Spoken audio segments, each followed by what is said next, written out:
you live in the San Francisco Bay Area, you probably remember that day in September of 2020 when the sun never rose. I remember it specifically because my team was out conducting vegetation monitoring that we do every year, and they had to look for plants with headlamps, essentially conducting our work outside in the field but in the dark. That was a day that stood out to me because I thought the climate is changing really quickly. If we're not doing this critical work as soon as possible, we may not be able to get back to a place that's sustainable. Scientists are predicting upwards of 7 feet of sea level rise by the year 2100. Where we are in the South Bay right now, that amount of sea level rise, the damage would be catastrophic. We're looking at everything from eroding coastlines to flooded critical infrastructure to inundation in our groundwater that we rely on for drinking and other uses.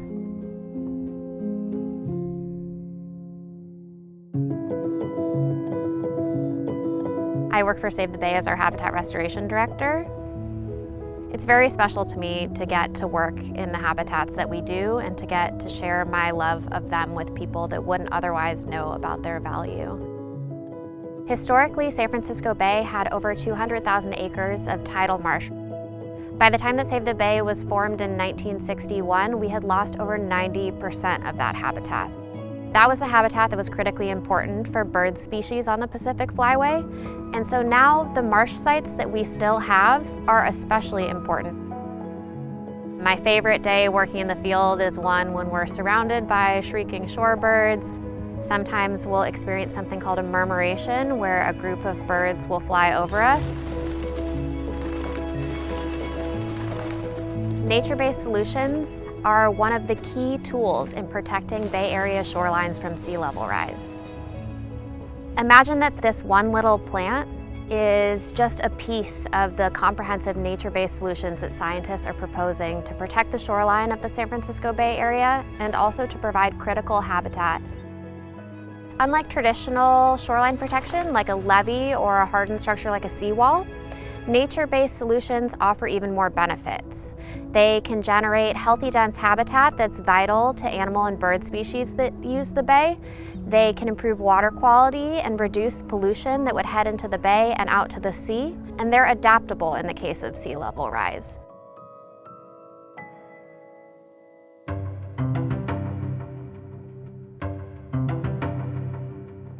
One of our main projects right now is restoring 25 acres of transition zone as part of the South Bay Salt Pond Restoration Project. We're working with some really incredible partners, including the State Coastal Conservancy, the U.S. Fish and Wildlife Service, and Ducks Unlimited, to pilot some new techniques that hopefully can inform other restoration practitioners about what works in restoring these massive shoreline projects. Our organization is one of many that is doing this incredible work around the bay. We're unique in that we don't own any land, so all of the work that we do is dependent on our relationships and partnerships. Our on-the-ground restoration work is critically important, but to me, what might be more important is our community engagement. In a good year, we can bring up to 6,000 members of the community out to the shoreline. Those are public groups, students. A lot of these people wouldn't otherwise be out in these areas. The Baylands Ecosystem Habitat Goals Report called for 100,000 acres of restored tidal marsh by 2030. The biggest challenges in meeting that lofty 100,000 acre goal are funding and the sense of urgency. We need to get this work done now. Tidal marsh needs to be restored yesterday if we plan to have that marsh outpace sea level rise.